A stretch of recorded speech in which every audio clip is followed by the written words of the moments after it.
تپوس مکو د سیرت د طلحه بن عبید الله. الله اکبر. د دې د سیرت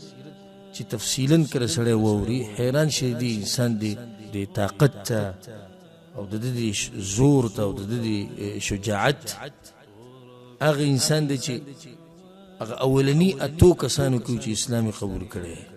اولنی اته کسان چې په مکه کې اسلام قبول کړي یو پکې طلحه بن عبید الله رضی الله عنه. د په ټولو جنگونو کې د پیغمبر صلی الله علیه وسلم سره شریک شوی دی، صرف د بدر په غزا کې نو شریک شوی او په احد کې خو شریک شوی او تاسو به ووري چې د څه کړي دي. دا د اسلام هغه شهسوار طلحه بن عبید الله بن عثمان القرشي التيمي ابو محمد د کنیته او مشهور لقب طلحه الخير، خیر ولا طلحه. وجه دا و چې د ډیر سخت ملمدوس انسان او ډیر کریم او غنی انسان. دا غزوه په خپل دا خبره کوي موسی ابن طلحه ابن عبید الله وي زما پلار چې دی نو هغه د رنګ نه تک سپین انسانو او په دې سپینوالي کې سورواله او نه ډیر دنګو نه ډیر چیتو او د سینې ډیره غټه سینو دی، د دوه اوږې د یو بل نه لري او خپې او لاسونه ډیر غټ غټو او د اسلام په اوله کې دته سخت تکلیف ملاو شوی دی د نوفل ابن خویلد د طرف نه دی تړلی و دی وهلی دی دی ټکولی. دا طلحه بن عبید الله او دا زمری د الله د دین دا د پیغمبر صلی الله علیه وسلم سره خوا کې ولاړ. خو دا واقعه د جابر رضی الله عنه به ووري چې هغه څه وایي. امام نسائی رحمه الله دا روایت راوړی. جابر رضی الله عنه وی مشرکان را جمع شو په پیغمبر صلی الله علیه وسلم باندې د احد په ورځ. فأدرك المشركون رسول الله، مشرکانو پیغمبر صلی الله علیه وسلم راګیر کو. پیغمبر صلی الله علیه وسلم आवाज کو من للقوم، سوق به د قوم مقابله وکي. طلحه رضی الله عنه یا رسول الله انا، به پانسارو کې یو کسر پس یا رسول الله انا، رسول الله انصاری ته ورشپ. نو یو مړ کېدو، یو شهید کېدو. نو کله چې انصار ور ټول مړ شو نو طلحه رضی الله عنه پاسید او جابر رضی الله عنه وی طلحه رضی الله عنه چې په هغه ورځ کم جنگ کړو هغه جنگ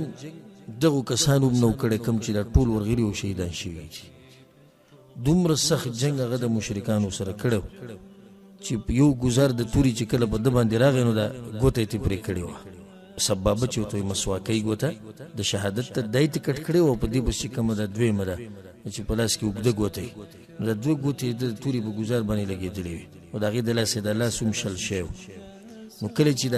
ګزار پې د تورې د راغی او د دوه ګوتې تې ووالی شوې او لاس یې ډېر بد ولګېدو نو په هغه ټیم کې د خولې نه ووتو حس لکه سړی چې تکلیف نه وي د حس ټکی وي نو رسول صلی الله علیه وسلم دته کتو دی ورته وویل لو قلت بسم الله لرفعتک الملائکه والناس ينظرون وي که دې په ځای د بسم الله ویل ملایکو به اوچت کړی وي. او د مشرکانو سره مقابله شروع کړه. امام حاکم په روایت کې راځي وی په دغه ورځ تقریبا 40 گزارونه په د باندې شوي د تورو او د ګوتې ته پرې شوي لاس یې شل شوی. په صحیح بخاري کې دا روایت دی د قیس بن ابي حازم وی چې رأیت ید طلحه شلا، ما په خپله طلحه بن عبید الله رضی الله عنه لاس لیدلی چې دا یو لاس یې شلو او چې چا به ترې تپوس وکړو دا دغه شرف او عزت او دا دغه سرټیفیکیټ و چې چا به تپوس وکړو طلحه دا یو لاس یې شلی وي. په دې مې د پیغمبر صلی الله علیه وسلم دفاع کړې وه د احد په ورځ. وقع بها النبي صلی الله علیه وسلم یوم احد، وی په دغه لاس یې د پیغمبر صلی الله علیه وسلم دفاع کړې وه د احد په ورځ. په سنن ترمذی کې دا روایت ته پیغمبر صلی الله علیه وسلم دا خبره کړې وه من احب ان ينظر الى شهید يمشي على وجه الارض، څوک یو شهید ته که ته غواړي چې د ځمکې په ځمکه د پاسه ګرځي ژوندی فلینظر الى طلحه بن عبید الله. نو طلحه بن عبید الله ته ګوري دا ژوندی جنتي او ژوندی شهید ګرځي په ځمکه باندې. امام ابو داود الطیالسی رحمه الله روایت راوړی د عایشه رضی الله عنها و ابو بکر صدیق رضی الله عنه چې کله د وروسته دغه د خلافت په دور کې او د جنگ نه بعد چېرته به د احد تذکره راغله او د احد تذکره به ډېره کېده ځکه چې مؤمنانو ته به تکلیف ډېر میلاو شو.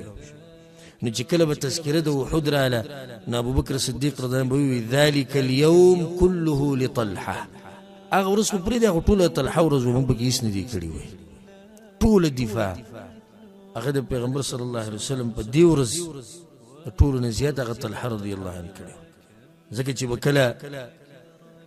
ابو بکر صدیق رضی الله عنه ولید نو دا به ورته وي یو شعر به ورته وي یا طلحة بن عبید الله قد وجبت لك الجنان وبوئت المهل عینا وی ای طلحه زوی د عبید الله ستا دپاره خو جنت لازم شوی دی او ګټلي دي ته حورې د جنت په هغه وخت کې پیغمبر صلی الله علیه وسلم سره دا دوه کسان ولاړو طلحه رضی الله عنه دا جسم خپل مخامخ کړو د غشو ته او دی غشو ته ودرېده دی ګزارونو ته ودرېده دا دقه شان ځوانان یې کولی شي د ده په جسم کې 40 ګزارونه لګېدلي دا 40 ګزارونه ټول د پیغمبر صلی الله علیه وسلم د دفاع لپاره امام ابن حبان رحمه الله د روایت راوړی عائشه رضی الله عنها وی ابو بکر صدیق رضی الله عنه دا خبره کوله وی کله چې د احد ورځ وه او دا خلک ټول ګډ وډ شو او پیغمبر صلی الله علیه وسلم یوازې پاتې شو د هغه سره ملګري شهیدان شو بیا ورسره دوه نو زه اولنی سړی وم چې پیغمبر ته مې ځان راورسو وی چې زه څنګه رالمه نو ما یو کس ولیدو چې د پیغمبر صلی الله علیه وسلم مخې ته ولاړلې او دا زمري په شان جنګ کې کله یو طرف ته تاویږي او کله بل طرف ته تاویږي وی ما چې کن طلحه الله دې کې چې طلحه ځکه چې ښکاري خو لري نه طلحه بن عبید الله فداک ابي و امي وی په روانه کې مې چې زما مور پلار دې په طلحه باندې قرباني به په دویم پیر دا وی چې څنګه زه رسېدمه نو په دې کې ابو عبید بن الجراح رضی الله عنه صحابه کرام به وروسته راجمع شوي ابو عبید بن الجراح رضی الله عنه زما په خوا باندې تیر شو داسې تیر شو لکه یو مارغه چې داسې په سپیډ کې لاړ شي نو موږ دواړه په رسول صلی پسې یو ځای ورسېدو چې څنګه ورسېدو طلحه بن عبید الله رضی الله عنه د رسول صلی الله علیه وسلم مخې ته په ځمکه باندې کته پروت و زخمي وی رسول صلی الله علیه وسلم ماته وی دونکم اخاکم د خپل ورور اوچت کړه فقد اوجب په ده باندې جنت لازم شوی دی د جنت ګټلی هغه ګزارونه څه د پاسه 40 یا څه کم 40 ګزاره د هغې نه بعد د هغه د بدن طاقت ختم شوی نو د پیغمبر صلی الله علیه وسلم په دې خپو کې پروت خو بیا هم طاقت یې دا و چې پیغمبر صلی الله علیه وسلم ته څوک نه راپرېښود په داسې بدن باندې چې هغه په ځمکه پروت خو بیا مشرکان مخې ته نشي راتلی داسې انسانان الله د دین د حفاظت لپاره پیدا کړي